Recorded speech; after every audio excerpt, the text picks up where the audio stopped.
This podcast is a member of the Voices of Wrestling Podcasting Network. Visit voicesofwrestling.com to hear the rest of our great podcasts, as well as show reviews, columns, opinions, and updates across the world of wrestling. Competition starting to get thick, it's the click, so I hope you watch your A-game. A-made, no rain from the track when we unite and spit. This is an A-game, better bring your A-game. Competition starting to get thick, it's the click, so I hope you watch your A-game. A-made, no rain. Hey now, it's the Mike and JD show, and I'm your host, Mike Gilbert, and I'm joined as always by JD, by God Oliva. How you doing, JD? Dude, we had a blizzard today. We actually had a blizzard overnight here in Chicago. It was a nice weekend, and then all of a sudden we got hammered. School was canceled everywhere, and I took my kid. We did a little practice, just me, him, and his buddy at like 3. I figured the roads would be clear. It was a freaking nightmare driving the 25 minutes to work that I normally do. It was awful here today. Yeah, it was pretty bad here too. We had essentially a tornado warning, a tornado watch today, and like they canceled school. They did all kinds of stuff. It was weird. Sorry, I'm trying to post the show to X and it's not working, so I'm having an issue. So Are you paying for that? It sucks. Yeah, but yeah, so we had tornado warnings here. So we've like the last couple weeks or so, it's been getting kind of hot, and so we thought maybe we were getting like a summer, but nope. We thought too fast on that. Not a summer. What we were actually doing is having a fake summer. So we had this fake summer where we were like up almost to like 90 degrees at one point. And now tomorrow, like tonight overnight, we're getting down to below freezing. It's going to be high of 40 the next couple of days. And then we're going to be back to this weekend. We're going to be back in like 70s and 80s. It's weird. Yeah, we're supposed to have a little light snow the next 2 days, and then Friday, Saturday is going to be in the 60s. So I mean, it's absolutely nuts what's going on with weather. Like, how frequent do you guys get tornado? Well, I know you're not a lifelong Charlotte resident or anything like that, but how frequent are tornadoes in the Mid-Atlantic region? I learned that we get them like today. I didn't. No, I take it back. Like last week, I want to say last Thursday, we had a tornado watch as well, and like I was on a quick alert because my wife's here by herself with my son, and my daughter's at school, and I'm all the way in Charlotte. So I just told my boss, I was like, hey, if the weather gets pretty bad there, I'm like driving out of here. I'm heading back home. It's like an hour drive almost. So thankfully we didn't get to that point. And then today the tornado warnings were all over all the different counties. And so they canceled all the schools, they canceled everything. And so we basically had a day indoors today. But we had one tornado touchdown in Charlotte proper, like the city, like North Charlotte. But it was a EF0, they said, and it just blew the roof off a couple of warehouses. The news was there, and they showed it, so not too much damage. So nobody got hurt, so that's good. Yeah, tornadoes are like kind of a part of life out here in the Midwest. Like we just get them, you know. Yeah. So most of the houses have basements, stuff like that. It's just part of life. It sucks, not fun. Yeah. But like, I don't know. I didn't know how frequent they are out by you. They're not too frequent. They couldn't be anyway because we don't have basements out here. At least none of the new houses. Like my house is like 5 years old, and nobody in my neighborhood has a basement. So you would think that because when I lived in Missouri, basements were like everybody had a basement there, especially the older houses. So in fact, I'm one of those wrestling fans that lived in my mom's basement when I was a teenager. I actually did live in the basement. So because as we got older, my brother and I were no longer sharing a room, so I ended up taking the basement, and that's where I stayed. And then eventually I moved to the garage. So I slept like when I turned 18, I moved to the garage. That way it made it seem like I had my own apartment, but I didn't. I was still peeing inside, and like my mom was still getting me up for work and all that. So went through all the trials and tribulations there, but yeah, man, a lot to talk about. There's a little bit of news we need to get into, and then we'll go ahead and cut into AEW Revolution. You and I just finished watching it, and goddamn, what a hell of a show! I mean, it was awesome. Dude, it was a fucking fantastic show. Like, people are gonna harp on, oh my god, Ronda Rousey's in the Revolution. Like, AEW fan. I'm an AEW fan, but God, they're the softest bunch of people I've ever heard in my life. Like, spoiled, and they're the easiest to work too. Like Yeah. they're the easiest fan base to get all riled up. Like they take everything so personally. It's just it makes me laugh. But isn't we'll talk about that more. But what a great show. Like this company is an embarrassment of riches right now. Yeah, for sure. Probably the deepest professional wrestling roster ever, which they had that a couple of years ago, and then they went through some issues, and but now they have they've restacked the deck to where there's no real holes in their roster. So much so that tonight, like last night, was just a night full of different returns, and it was like, oh, I forgot that these people work there. Like like legit, I had forgotten about Edge and Christian being there. I know, me too. They've been gone so long. I don't think they're necessary, to be honest with you. Like I think the company has been doing better without them. Now, but they came back, and I think they're gonna have a big triple threat match with the Young Bucks and FTR. I'm pretty sure the FTR and the Young Bucks want to do their own version of a TLC, whatever that's going to be, and I'm pretty sure it's kind of them living out kind of some fanboy dreams. I know I'm supposed to be angry about that. I'm supposed to be angry that this is happening, but I think it's fucking great. Yeah, I think it's great too, and it just goes to show you that the Hardy Boys should be in the Wrestling Observer Hall of Fame, and that the Dudley Boys were actually a good tag team, but people don't like them because Bubba's a dick. Bubba is a dick, but Bubba's always been a dick. Like you can't. Bubba's gimmick was that he was a real fucking dick. He played it so well because that's what he was. Because he is cranked up the heat. Yeah. He just gave a microphone at house shows, but he just verbally tore into the crowd and said lots of non-PC things to people because he's not a good person. Great professional wrestler though, back in his day. But back in his day. And then Will Ospreay. We'll get into that show later. But we'll get into that show later. But there's some news stories that we can get into. Did you see David Zaslav's cashing out at almost $1 billion on this Paramount and WBD merger? Man, what'd you make of that whole thing? I mean, that's just kind of what CEOs do. CEOs. This is why I talk about money not being real, and these conglomerations don't last very long. Like these guys come in, they do their thing, they get these sweet ass golden parachutes, and they sail off into the sunset. That's why they really don't care. Like they do things that we're kind of like, what are they doing? But they're just trying to jack up the stock rate and then just bounce out. And then I don't. Whatever happens with this, this Paramount Warner Brothers thing still has a lot of uphill fighting to go. There's still a lot of people that aren't really happy with it. Like it's not like people in the business really aren't happy that this is going to happen. But realistically, it's not going to last more than a decade. I'd say tops 5 years. Like these things just don't last. These super conglomerations are not built to last. So this is what's going to be for a little while. Yeah. Speaking of the Paramount WBD merger, there's been a lot of people questioning whether or not AEW would be sticking around once that merger goes through because of the connections with TKO. It turns out Tony Khan, the message got to me. That's how much that message is getting out there, that Tony Khan is excited about this deal and actually thinks it's a beneficial thing for AEW.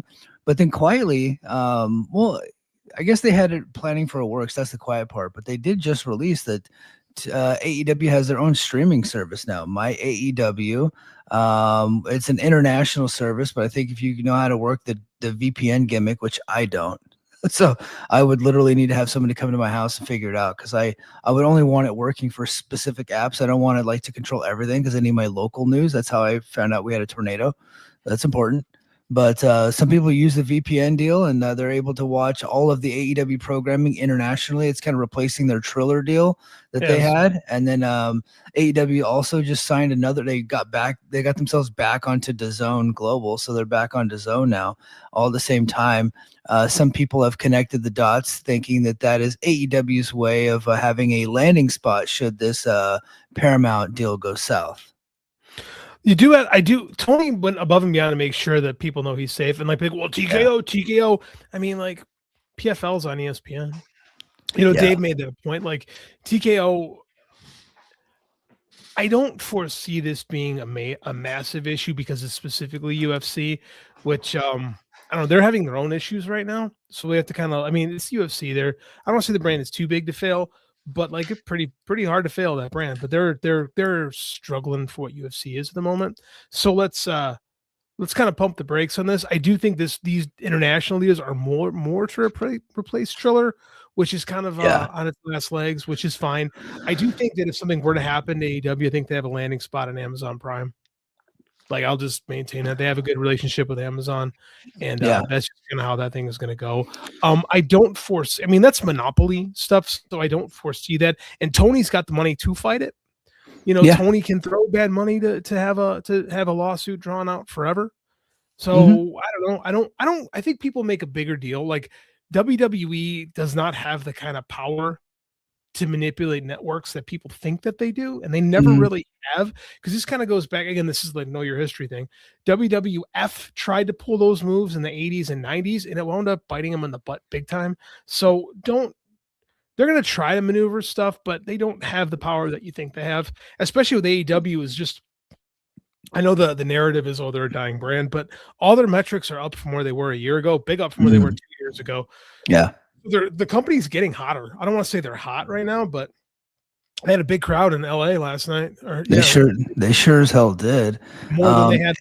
What's interesting too is they ran that show in the same building a year prior and had more than 1,000 plus people more in that building than they did a year ago when we were picking on them for really pushing to get people in that building. And this year they didn't have to work quite as hard, you know. So it's no. They kept opening up more seats as time was getting closer. Yeah, they did a really good job of I'm not gonna say sell the place out, because the AEW diehards got on to me a couple months ago when I made the mistake of saying the TNA sold out the Curtis Culwell Arena, when in fact they sold out the tickets they put on sale. They didn't go to capacity, so the capacity police came after me.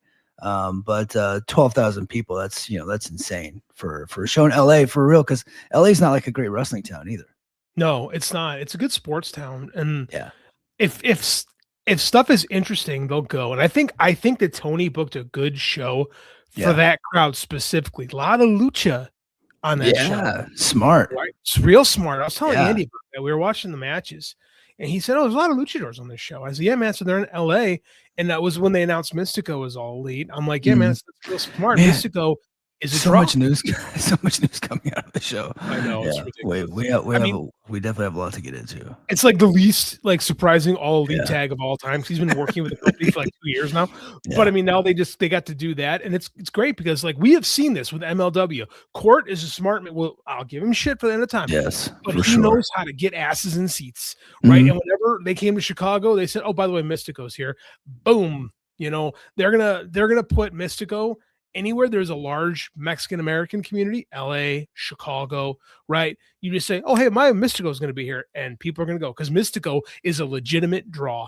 Yeah, that man is a draw, and I like that he's with AEW, because it's kind of taken the stink off the Sin Cara run, which I don't fully blame him on.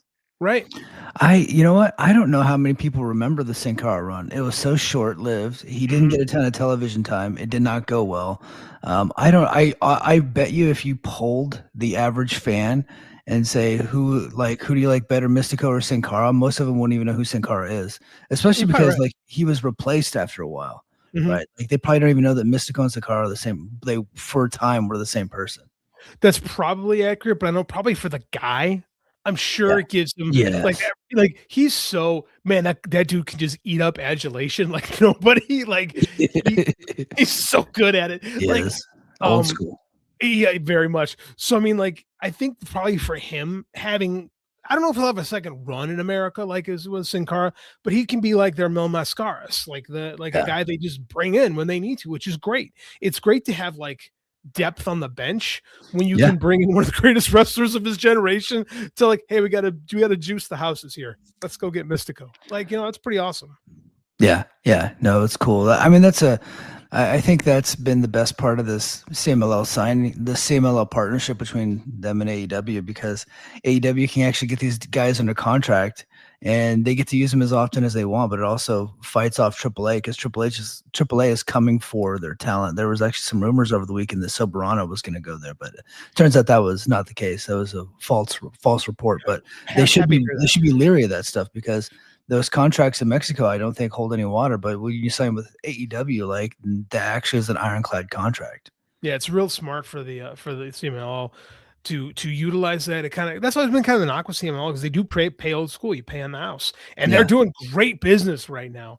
But a guaranteed, AAA WWE contract can be appealing. The nice thing though is CMLL and AAA are such vastly different products that, just we'll look at Mystico, for example. Mystico was in AAA as Mystices for a while, and like didn't quite click. He goes back to Arena Mexico and he's God again, like it's the Mystico entrance is just a wild thing, because the song is not something you'd expect wrestling fans to take to, but like, man, those people are singing it from like their hearts, and it's like, it's a different vibe altogether.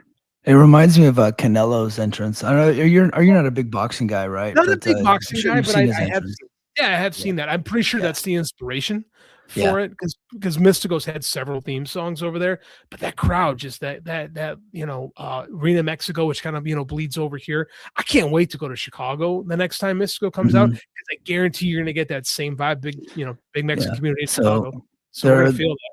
They're coming to North Charleston, which is like 3 hours away from me, but they're also coming to Asheville, which is like an hour and a half. Asheville seems to be more my speed. It's a lot closer, right?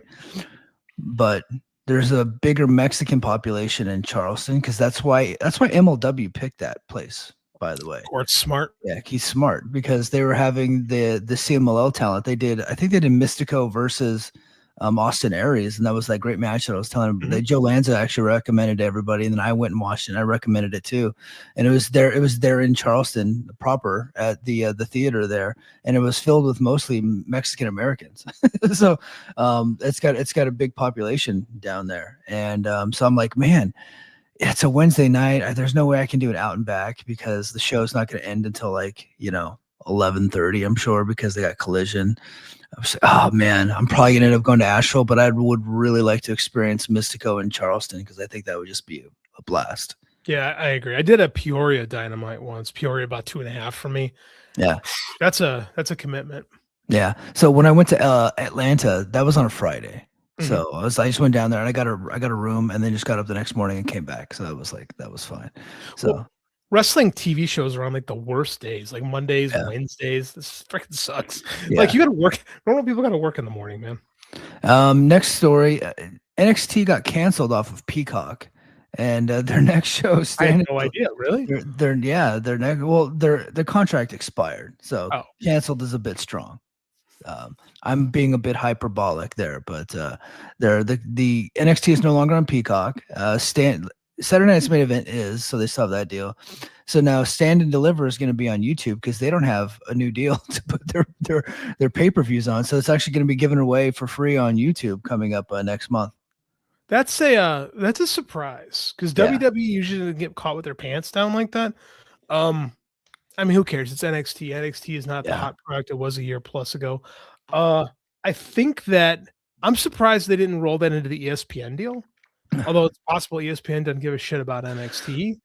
Yeah, I don't think NXT does anything for ESPN, and it's not like WWE's performing very well on there. So, very true. Dave had brought it up that maybe they should have tried to get it on Netflix, but this is one of the things, like, you have to be wanted. You can't just put your show on whatever network you want. And I don't think people get that. People talk, I was saying before, about people just assume that when TKO, WWE says, hey, we want this, people go, oh, okay, we're going to do this. And like, it's not like when WWE was really pushing NXT hard to get that WGN, that's what channel stands for as NXT on? It's on WGN? I forget. CW. CW. God, am I showing my age? You're that's the old WGN. That's the Chicago. The Chicago guy never die. They were trying to get into CW, and they really kind of juiced NXT for a while and got it pretty hot. But now since they got there, they kind of did the WWE thing where they kind of, this is kind of tradition them. They get what they want, and they take their foot off the gas. So maybe it bit them in the ass here. I'm kind of surprised. Yeah, I was surprised. I assumed that they would probably roll right into either Netflix or roll right into ESPN, but they're nowhere. And so now they're just going to give it away free on YouTube, which that'll very likely get their biggest number, but you're not going to get any, like, as we know, like, you're not going to get a lot of money from YouTube. So pennies on the dollar. Yeah, I did my Steve Macklin interview. Oh yeah, dude, I need to plug that shit. Okay. Um, Voices of Wrestling Network. If you're listening to this on the Voices of Wrestling Network on the audio, Spotify, Apple Podcasts, wherever you get your podcasts, stay tuned to the end of this show. I'm going to tag on my Steve Macklin interview. I interviewed him on Friday. It did decent numbers on YouTube. I checked how much we earned, JD. We earned a grand total of 65 cents for that, for that interview. And it was shared everywhere. It was even picked up by Fightful because he broke a little bit of news there during the interview. So I was able to finesse him a little bit, and he accidentally broke a story. 32 cents a piece, baby. Yeah. Mr. Beast. Yeah. Mr. Beast is incredible. I don't know how the man does it. I really don't.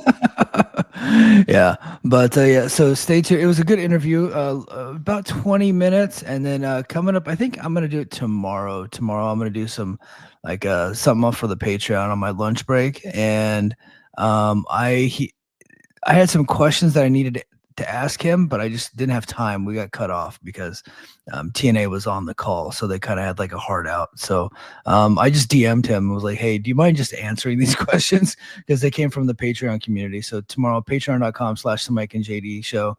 There's a couple more questions that I had for Steve that he just texted me back on or DM me back on Twitter. Answer those questions. Super cool guy. I was really excited to be able to do that interview again with him, because that was the first interview I ever did was I interviewed him before his match with Trey Miguel at the 2022 Hard to Kill back in the early days of Brace for Impact. You said TNA Hard Out. It sounds like their next big pay-per-view special. Yeah. Under Siege, Hard to Kill, Hard Out. For sure. Speaking of TNA, let me get into a little bit of TNA news. I got the ratings. So the ratings were out. Let me see. Where was it at? Hold on, I had it right here. God damn it. 259, wasn't it? Yeah, so they averaged 259,000 viewers with a 0.04 rating in the 18 to 49 demo. It's the highest total since the move to AMC. So it's a new record high for the AMC network for this show, and beats every episode since July 26, 2018 on Pop TV, which did 299,000 viewers. So if they break that barrier, they're in some really big territory once they get up to 300,000, which I don't know that they're going to get, but they're getting closer. Dude, it's almost unfair to compare those eras of television. The game is so different now. Like you'll sit and goes, 248 on Pop TV in 2018 was not good. No, 250 on AMC in 2026 is pretty damn good. Like so it's unfair. They're actually doing way better now than they were in 2018. So Pop TV probably had like 90 million homes back then, and AMC has got like 60 million, right? So that's the level that we're dealing with, right? So it's like significantly less coverage, but they're doing about the same numbers.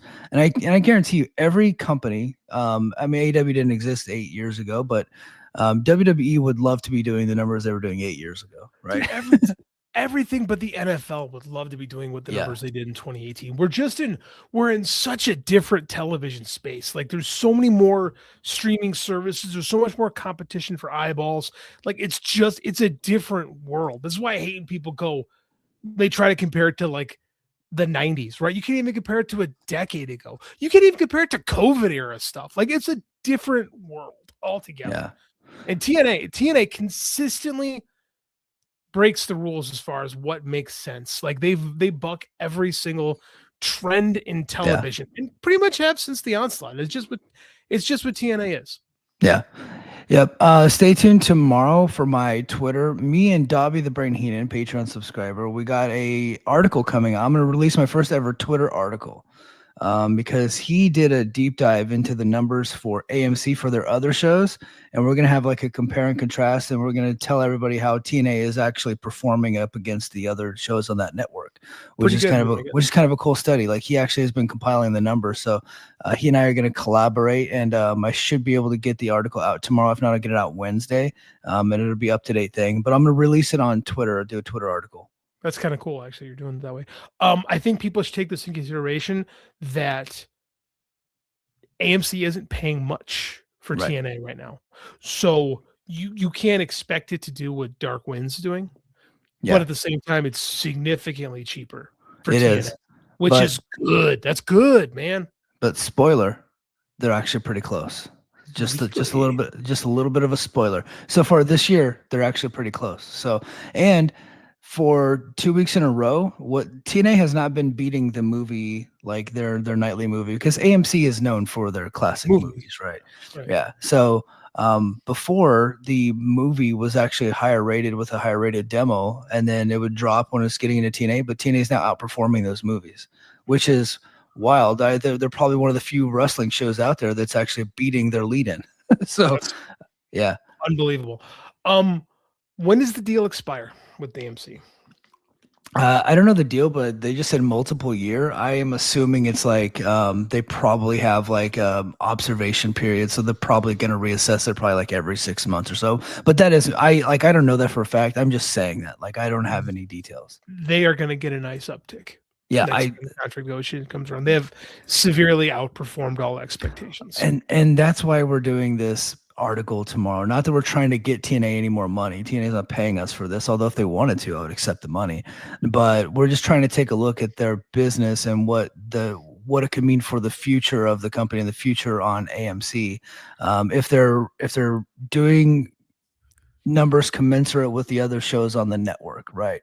So that's why we're doing the study and or doing the article. So be on the lookout for that here in the next couple of days. It's gonna be a fun thing. So excited about that. All right, Ronda Rousey returned to AEW. This is her second appearance. If anybody thinks that Netflix has any leverage over the WWE, Ronda is here with AEW promoting her big fight against Gina Carano coming up in May, but promoting it with a rival promotion in AEW. I think that's the story. I don't think Ronda Rousey's back wrestling. I think this is a promotional thing that she's doing. She's trying to get news, like she's trying to promote her fight, and AEW is going to get the rub for that. This is going to be the biggest combat sports fight, one of them of the year. Yes. Definitely a mixed martial arts, because the White House one is going to be huge. It's going to do great numbers on CBS, but none of those singular fights are actually big. They don't really have any like top notch, like big name stars on that card. That card's a weak card for what they thought it was going to be. Ronda versus Gina Carano is going to be the absolute singular biggest fight in MMA this year. It's not going to be bigger than, I think Floyd Mayweather and Matt Pacquiao, they're fighting again. There's going to be some other boxing matches coming up later this year that are going to beat it, but this is going to be the biggest in MMA for sure. And AEW looks like they're going to be co-promoting with it. Not co-promoting, but they're going to have a promotional thing with it. Yeah, UFC, part of the issue with UFC right now is they don't have a lot of big like stars, like marketable like stars, right? They don't have those guys, and we don't have your John Joneses, like you don't have like the Irish guy Conor McGregor. Like it's just not quite what they wanted at the moment. So it is what it is. This is interesting. I do think you'll see Ronda do some AEW appearances. She probably, because she came out there and she got involved with their biggest female star, with Toni Storm, which I'm sure Toni Storm loves. And they played into the connection with Marina Shafir. You got the death, so she's going to be aligned with Death Riders, which I think is a smart move. She's probably going to do some matches, just to kind of grease the wheels a little bit. I imagine she'll do something with Toni probably after the fight, I would suspect. Yeah. I think they're gonna use this to promote the card, and then probably a month or two after the fight, you'll probably get a match with Toni Storm and Ronda Rousey, which is great for Toni. Like, she's been one of AEW's most dependable, marketable stars they've had over the last 2 years. I think this is a really good move for AEW. I know wrestling fans are like upset with it because Ronda's not a great person, but I mean, like, we're talking about professional sports. For most people you watch, she was never canceled, by the way. There's a lot of people that wanted her canceled, but she's too big of a star to be canceled. Now, what she said about the Sandy Hook stuff was gross, to say the least. However, and it took her a long time to do it, and she explained why it took a long time to do it. I thought she had a pretty good apology. And maybe I'm just a sucker for people that like try to better themselves, but I did think that she was sincere when she said that. I do give her credit for walking it back. She didn't quite fall on the sword, but she kind of, I think I got a hot take on this. I think that more people who fall into the conspiracy theory zone should be more willing to say, hey, I got duped. Yeah. You know, we have a lot of that right now, and it's not going to get better. Right here, like it's happened to me. So I was like, I thought Russiagate was real. It wasn't. It's like turns out that was a hoax. Like I bought into it. Right. There's been other ones that I've bought into that weren't real. Right. I mean, like there's a lot of people out there who say a lot of stupid things. If one were to listen to the news every night, you'd hear a lot of them. I give Ronda some credit for, maybe she's not as apologetic as some people would like, but she walked back her words. I mean, like, unfortunately, we live in the problem of the digital revolution, right? That happened 20 years ago is it gave everybody a voice. The problem is not everybody deserves a voice. And we've got more people who are embracing stupidity than ever before. So when people walk back the line of stupidity, we should praise them and not just try to hold stupid shit against them. Yeah. Well, and so that's the one reason why they don't like Ronda being in the company. The other reason is because she wasn't a very good pro wrestler. She had by the end of her WWE run, she was burnt out. She didn't want to be there anymore.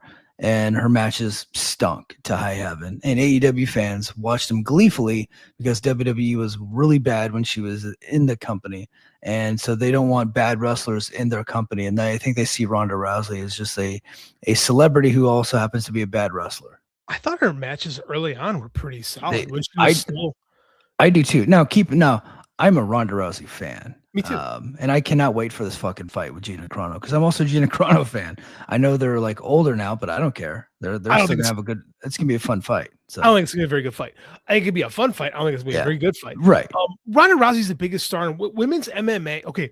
Women's MMA is massive because of Ronda Rousey. Yeah. Amateur wrestling has been saved by the influx of women's wrestling, right? Yes. Women's wrestling is the fastest growing sport in the youth level in America right now. And a lot of that is on the back of the attention that Ronda Rousey got for female combat sports in this country. Yeah. You cannot, it's a while ago, it was 15 years ago.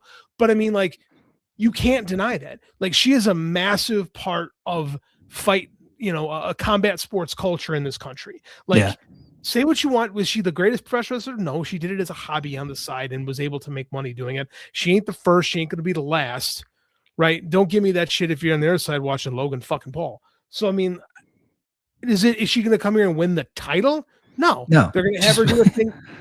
I think Tony's going to book her right. They're going to do a thing with Tony. It's going to be a spectacle because that's what you're going to get. And then at the end of the day, Tony's going to win. It's going to be fine. She'll move on. Yeah. And in fact, they might do something with, hold on, we got a super chat from Godilla.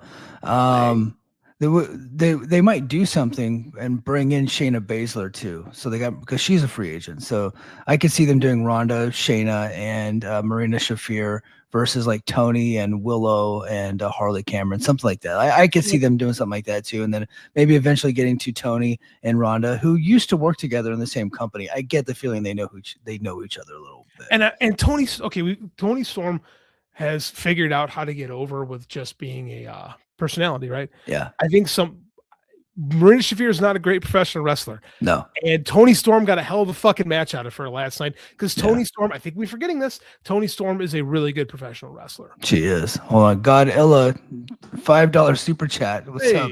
Said, it's your boy Illa, long time. I just wanted to know how is it humanly possible that big homie JD has never played Uno before last week? That is true. I never played Uno. I don't think I've ever met a white person that's never played Uno, like especially like in their 40s for sure. I know. My wife was yelling at me. She's like, "You've played this sport," and I've made so many fuck ups that she's like, "I guess you haven't." Yeah. And I'm like, "Well, it must have been your other husband you've been playing Uno with, because I've never done this before." We're each other's only marriage, but like, yeah, I don't know. I've never played Uno, and I was not very good at it. And then a little shit beat me in chess today, and I'm infuriated because he plays every day at school, and I play on occasion, and he's surpassed me. And I have to change this because I lost 2 games in a row to him today, and I'm infuriated.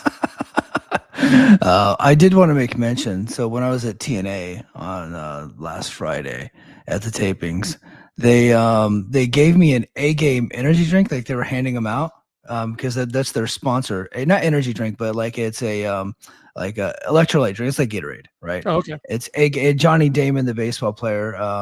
the Red Sox, Yankees, Indians. That's his company, and that's the big sponsor for TNA, and so they're giving them out.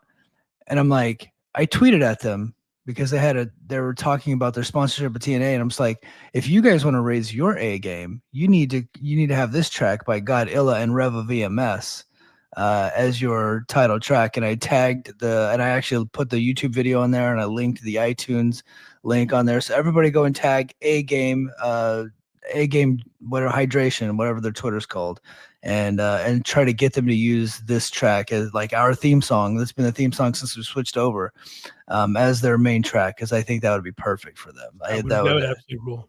Yeah, that would be awesome for sure. We already talked about Mystico. We talked about Edge of Christian. So let's just go ahead and get into the AEW results. The Revolution. I finished the show. I'm not going to be the old man complaining that it's too long, because I didn't even give it a chance to watch it on the same night, because I'm an old man, and I'm not going to sit there and on a Sunday night watch wrestling until after midnight. It's just not going to happen. Move the goddamn shows to Saturday, and then I'll try to get it finished by Sunday night. But if not, it's like every AEW pay-per-view, and I get what they're doing, and I respect it. They're trying to give people more than what they're paying for. I completely respect it. I don't think you need 13 matches, and I don't think you need to go 4.5 hours on a Sunday night. That is Mike Gilbert being an old curmudgeon. In fact, it's actually longer if you count the pre-show, which I don't, because I'm never watching a pre-show. I just won't do it. But so that is a long fucking night. But I will say, the people there in LA, you wouldn't have known it by their reaction, because it seemed like they were hot the whole freaking night. It was a really fun show. No human being in the history of the world said, dude, stop giving me cookies. Yeah. I bought 4 cookies. You gave me 9 cookies. Stop doing that. They want to give me more wrestling. That's fine. I'll pause. I'm old. Dude. Yeah. I'll go to bed. I'll wake up the next day and I'll watch it again. We live in an era where WWE is charging hundreds of dollars per ticket to give you a format show. That their fans love it because it's all about entrances and stuff that's not about wrestling. An AEW show is you go watch people beat the shit out of each other and do cool things. So give me more of that. I like the long shows. It takes me forever to watch them. Some of them I'll skip. I'll be honest with you. I didn't watch the women's tag team title match because I just didn't care. Right. I actually went and filled up the gas tank at that point in the show, and it was fine. You know who the people that are actually complaining about the length of the show? Who's that? It's the podcasters. It's us, because I would have loved to have gone live afterwards, but I can't because the show's too goddamn long. So had it ended at 11, we could have went live, but no, now you're inconveniencing me, and so now I must complain. No, but I completely get it. Like I respect the fact that they really want to go above and beyond to deliver for their audience, and they did it again, man. Because Revolution was another all-time great show for sure. 0 Hour, Boom and Doom didn't watch. Defeated the Infantry, which is I think an abomination, but as I like the Infantry. They're not infants, by the way. They are soldiers and a Marine, I believe. So there you go. 0 Hour AEW TBS Championship match. Willow Nightingale defeated Lena Cross. So she did the whole gimmick that MJF and Adam Cole did whenever they had to wrestle twice. So she defeated Lena Cross. Lena Cross appears to be like somebody that they might end up getting behind here soon. She looks good, man. She's impressive. Does. I really like her and Megan Bayne. We'll talk about that later. Like I know I said I didn't watch the match, but I did come in at the end and saw the finish. I did watch the finish. I like that. I like how they linked the pay-per-view to the 0 Hour. Yeah. So they're creating some stakes in the 0 Hour that can bleed through. That's really smart.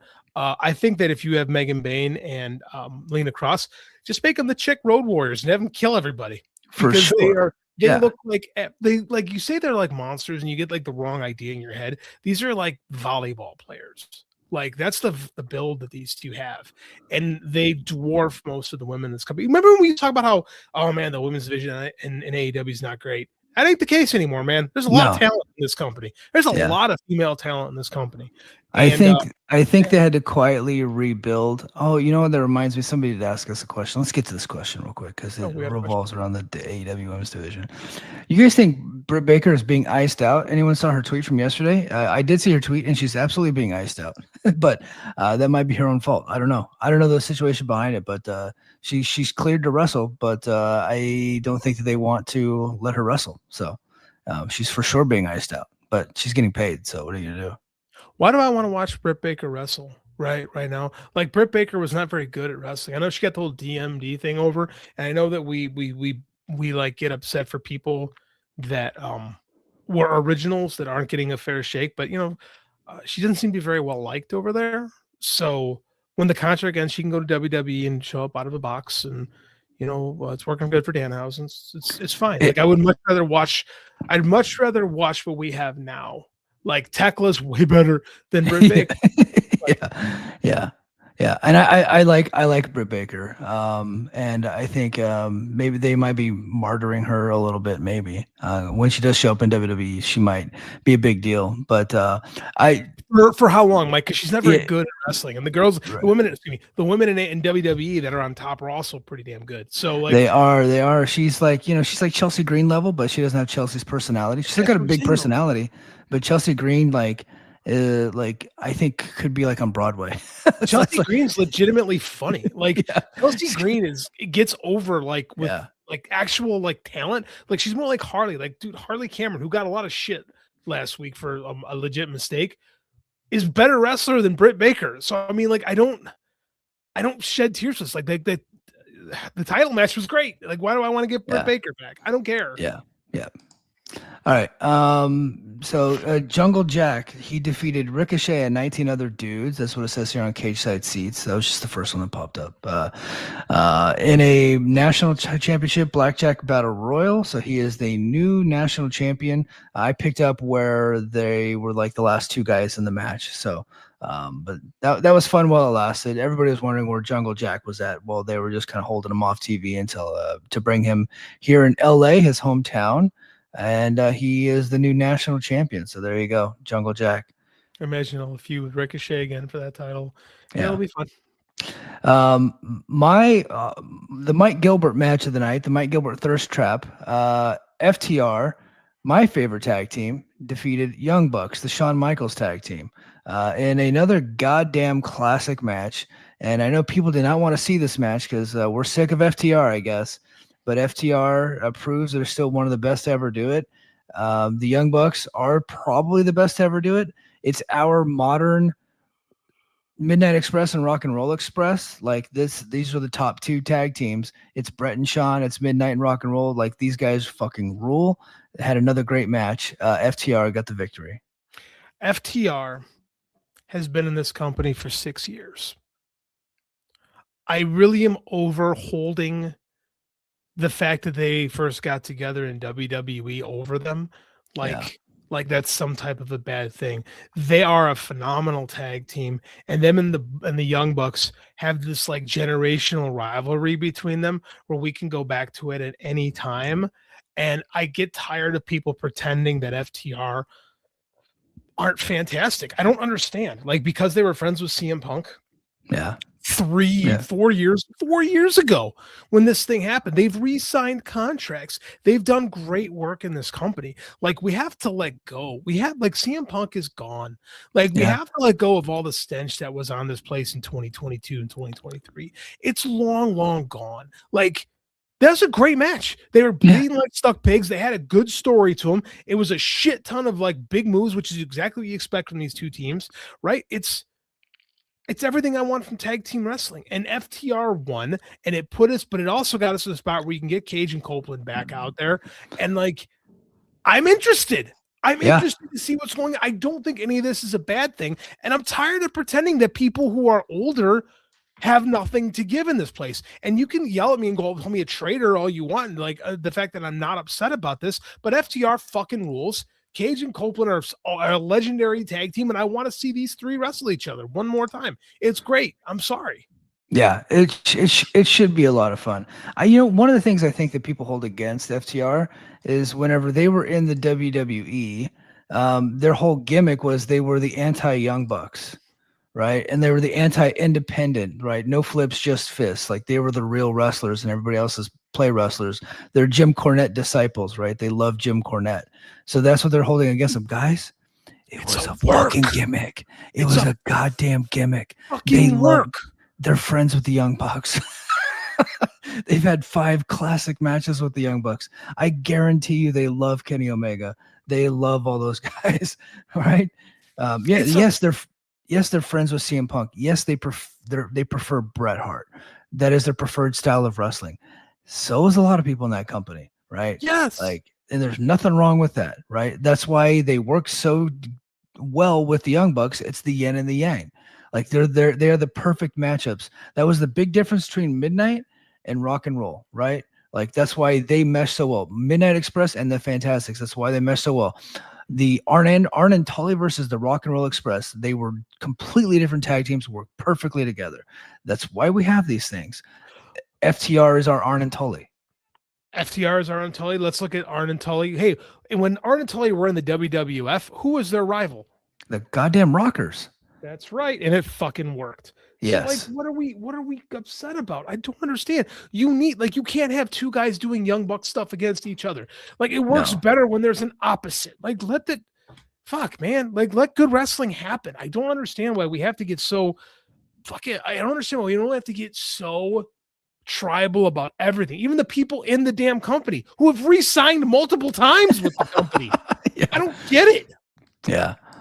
Next up, we had Toni Storm defeat Marina Shafir. They had a pretty good match. And then afterwards, Ronda Rousey made her AEW. She was in Ring of Honor before, so I guess this would be her AEW debut. But she's in the company now, and they had a big pull apart there with Toni Storm and Ronda Rousey and Marina Shafir got taken out of there. So looks like we've got something cooking there, man. This should be pretty interesting. I said it before. It really is a mark on Toni Storm that because she was always kind of this performer, really good. Maybe the charisma was just kind of not really there. Just she was kind of bubbly and that kind of stuff. And like since coming to this company, she has really found herself and created a character that is more over the top than anything in WWE and has made it work in this company because her work rate is fantastic. And I think she can get a really good match out of Ronda Rousey. I said it earlier. I'll say it again. Yeah, for sure.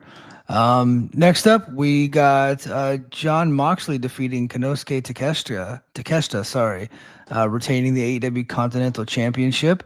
Another really, really good match. They kicked out of goddamn everything. But it was a fun match. It was great. I love John. I know. Again, we have to pretend Jon Moxley's bad at wrestling for some reason. We? I don't think we. No, I don't want to. But everyone on Twitter is like, Moxley bad. Blah, blah, blah. Even though when they made the guy the champion, everything started going back up again. Right? That's what they do in that company when things are going bad. Oh, put the belt back on Moxley, and they'll slowly start moving back up. But I mean, I thought it was a great match. Him and Takeshita have amazing chemistry. I think they're lining Takeshita up for a nice little babyface run. The Heat is on 76 has said nobody cares about Sammy Guevara's tweet. That pillar is broken. I don't even know what the hell you're talking about, man. So Britt Baker got a lot of comments when she said when somebody on Twitter asked her why she isn't on the show, she goes, "It's not up to me." Right? Well, somebody did the same thing with Guevara, and he said the same exact thing, but nobody cares. That's why Sammy Guevara's on Ring of Honor right now. Sammy has a job because Tony really likes him, and there are guys like him and Kip Sabian that were first match in AEW history. There are guys in the company that were there from the get go that Tony will take care of forever. And Sammy Guevara's one. Just he's kind of been passed over. It's just he's not a bad pro wrestler, but he's not Mystico. He's not Will fucking Ospreay who made his return in this match. Yes, and that was the big news. So we had the return in the FTR match. Edge and Christian came, and then right after that, we got Ronda Rousey. She debuts, and then next up, Will Ospreay's big return, and he went after the D Riders, the Death Riders, and Will Ospreay's back, and he is not taking it easy. He's doing all his goddamn dives, like he is back to being Ospreay, man. And he had neck surgery not that long ago. Well, he is an absolute maniac. Let's never forget that Will Ospreay is in fact insane, and he's trying to prove that he is the greatest wrestler in the world. We have that Wembley show coming up, and I'm sniffing him and MJF down the line. Yep, for sure. AEW Women's World Tag Team Championship, Divine Dominion. Is that Mega Bad? It's Defeat the oh no, it's Lena Megan Cross. Bayne and Lena Cross, sorry. Defeat the Babes of Wrath, so they are the new tag team champions. And yes, they should be the female Road Warriors for sure. That's the way they need to do it. Like, you look at those two with the titles, and they have something that I've never really seen quite like that. Like, you have two athletic, big is such a bad term. Larger women, like I said, they're volleyball. Yeah. They both look like volleyball players. Yeah, they're beasts. They're statuesque. Like, Yeah. what an amazing look between those two. I think Lena Cross can be pretty damn good too. Because I missed most of this match. I went and I caught the finish, and they had a nice little thing with Willow. Willow's one of the most natural baby faces in that company. And they did a nice little finish with that. Like, Willow's shoulder hurting, and worked out good. Good deal. Swerve Strickland defeats Brody King. Next up, that was a really good match too. It just, I just don't know that it needed to be here, but it was there and it was good. Conspiracy theory time. I think Tony kind of the fuck ice chants took everyone there by surprise, and I think Tony has intentionally toned them down because they have a MAGA lunatic is now running Paramount, Warner Brothers Discovery, and I think he's trying to fly under the radar a little bit. Yeah, for sure. But it was a good match. Swerve Strickland got the victory there. AEW Women's Championship. Tekla, the new rising star of the women's division, defeats Chris Statlander. It's a good match. There might be some, is there anybody out there that wants Britt Baker instead of Tekla? Tekla rules, man. She's great. Tekla's fucking great. There's nothing like Tekla's from Austria, and she speaks better. Like, she's a better promo than Britt Baker, who's American. Like, she's fantastic. And I love what she does in the ring. Her vibe and look are awesome. Statlander, again, another statuesque presence who I think is really, after struggling to find herself for a long time, I think Chris Statlander really kind of knows who she is right now, because a lot of people came to AEW. The knock originally was the company's too indie. And a lot of the stuff that worked on the indies, a lot of people found didn't quite land on the big stage. Like, even Orange Cassidy, who's pretty much the same, had to adjust himself a little bit to become like more the little engine that could, So I think that Chris Statlander knows who she is now. And her and Tekla have just fantastic chemistry. These two, it might be one of my favorite women's title matches. I just really like these two together. Yeah, fantastic. And then we got the World's Trios Championship. Goddamn, a lot of matches on this card. Jet Speed and Mystico defeated the Don Callis family. It was Aussie Open and Okada. And then afterwards, Mystico got the All Elite graphic, so he is now officially a member of the AEW roster. He's doing a joint contract with CMLL. What a really good match, a really fun match. And Jet Speed's a fun act, and Speedball's been doing great since he's been over. So good stuff.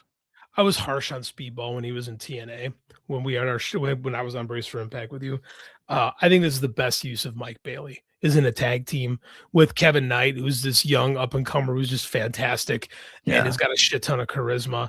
And like, Speedball's actually pretty good hot tag. And I think that them with Mystico, I love when they were working in the Mystico masks early on, and they put him on at the end again. And even the kid, when Mystico had the Mystica on, I think he had it on Mark Davis, or he had it on Kyle Fletcher, and then Kevin Knight cleared him to hit the splash on Mark Davis. My kid, like, that was awesome. I'm like, yeah, it really was. So I mean, like, this trio, this is perfect for the trios, right? It should just be a bunch of spot fests and going crazy, and something to do with stars that stars can do in between major programs. And I think it's a great way to kind of welcome Mystico into officially being part of AEW. Jet Speed are great. Yep, for sure. Singles match. Andrade El Idolo defeated Bandito in another really good match. It's fucking amazing. Like, yeah. There's just so many good matches. It's hard to keep them all straight. It is. And unfortunately, because of that, none of them are really going to stand out or be remembered for very long. But because you're going to have 10 more next week. But that's okay though. Like, that's AEW. That is AEW. They've taken the pro wrestling guerrilla model and brought it to a bigger stage, which is fine. It's kind of always what it's been. Andrade, since coming over, is like, works his fucking ass off. Like, that's another guy who's really kind of struggled to find his niche. A lot of it is his self-inflicted, right? And I think here he's kind of been on his best behavior, and he's doing some fantastic work right now. Like, I think the guy can. he's so self-destructive. I do think that with this act currently, he's kind of embracing like a Rick Rude thing a little bit. You know, like he's kind of modernized the Rick Rude gimmick. Like, you know, when I say Rick Rude, like back in the late 80s in WWE, the Rude used to do the thing called the Rude Awakening, which wasn't just the neck breaker. He would actually bring women up from the crowd and in the ring, and he would kiss them with Bobby Heenan, and they would all swoon. And that's very similar to Andrade's selfie gimmick that he's got going on. And then he's taking his pants off, and you have to go, well, you're in fucking fantastic shape, man. Kudos to you.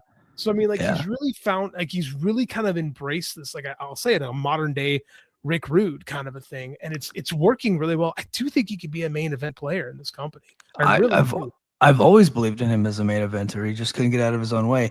You know, it really saddens me that you had to explain who Rick Rude was, because I know there's probably people listening that don't know. We got decent numbers, and I'm not sure everyone's got the name of Ravishing Rick Rude, but I mean, like some of the stuff that Rude actually did, and I'm going through a Rick Rude kick. Like, I see Rick Rude stuff floating around all the time now, and I don't know if in his era we appreciated how great Ravishing Rick Rude was. 1992 WCW Rick Rude, so good. He was so good. 1989, like SummerSlam 89 cage match against the Warrior. Dude, like, the guy was fantastic, man. He got the best match the Warrior ever had. Dude, Rude hit a Gonzo bomb on the Warrior. Like, think about that. Like, it's just insane that actually happened. Like, Rick Rude is so underrated. At some point, we should do a deep dive. I know. John and Dave did, or John and Garrett did a long time ago. But you and I think would do a different look if we did WCW '92, because that's the era. Like, specifically, I remember falling in love. I remember starting to watch WCW in '93, and I would go back and watch videos, and it was War Games '92 that really had me fall in love with WCW, because it was just so vastly different than anything going on in WWF, right? Yeah. And part of that is Rick Rude is such a fucking badass. Yeah, like, Rude was great. He was so good. Sorry. Yeah. Well, you don't have to apologize for praising Rick Rude. I am a Rick Rude fan for sure. Tornado Trios match: Darby, Orange Cassidy, Roderick Strong defeat the Dogs. So I kind of curious booking there. The Dogs lose their first match, but I don't guess it's that big of a deal. Tony, if you ever noticed, when Tony really wants to push somebody, he has them lose a lot. Yeah. Like, look at Kyle Fletcher. Kyle Fletcher's first 6 months in this company, he ate shit against everybody. Yeah, he did. And now he's like, they firmly planned him as their brightest young star. Like, he looks like 2004 Randy Orton to me physically sometimes. Like, I never really would have had those kind of vibes from Kyle Fletcher like 3 years ago. But, like, I don't know, it's pretty cool. So, I mean, I'm not going to poo-poo the Dogs yet. I think Gabe Kidd is fucking money. Yeah, for sure. Rude looks like Tom Selleck. Kind of does. Yeah, like 92 Rude with the short hair.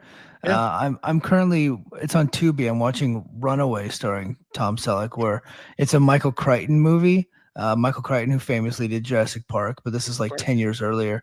And I can't remember the name of the city that they're in, but it's like overrun by like robots, like household robots who are now like turning on their owners and like hurting them.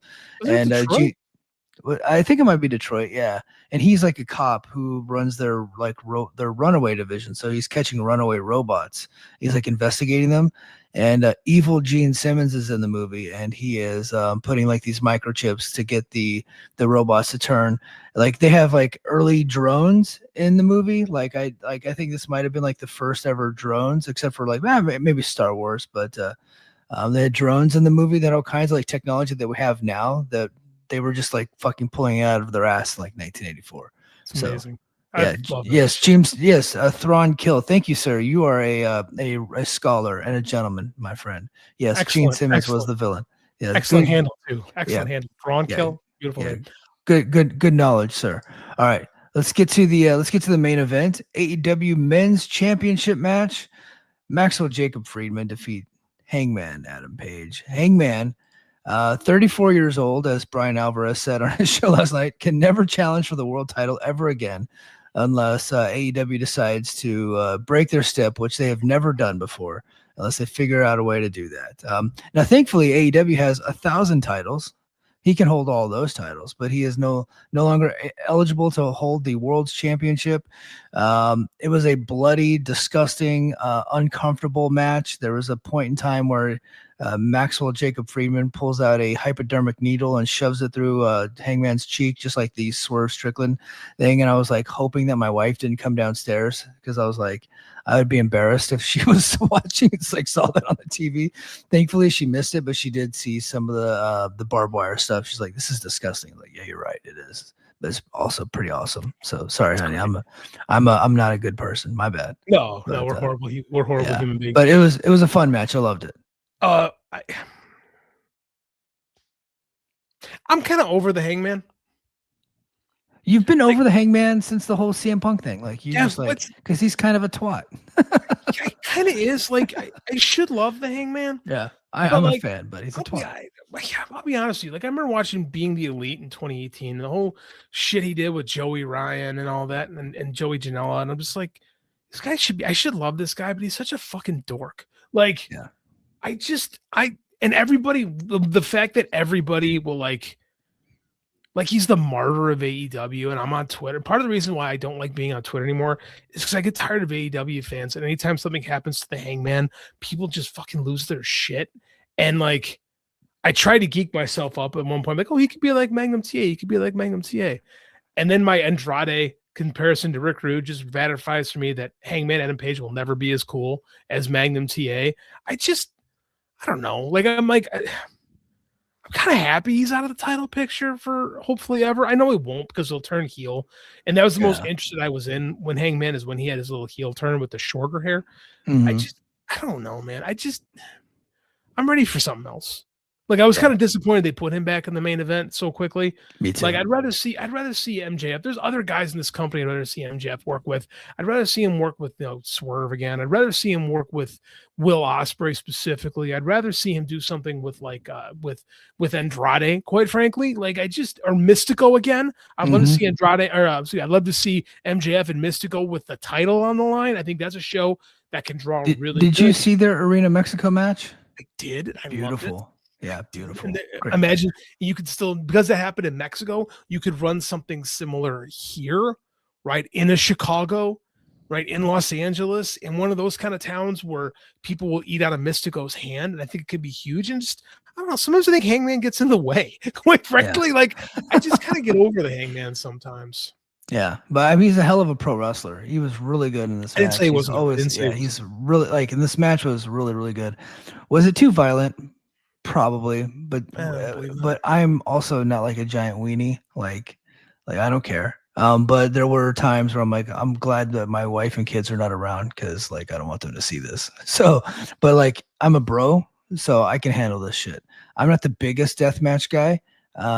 In fact, I was talking to somebody about wrestling shows that had come to Hawaii. I said the only American company that came to Hawaii was a Game Changer, but I like just refused to go because I don't do like death matches. But AEW they have redefined what the death match is, right? Their death matches are like big production, lots of blood. They're gross, mostly safe. Like even the hypodermic needle spot, disgusting. Probably the safest thing they did in the match. Like it's the only like they're not going to get injured. Might get a disease, but for the most part, not going to get injured. Right. But you bleed in wrestling. Yeah. Like there's been a lot of Hep C bounced around pro wrestlers over the years. Let's be quite honest about that.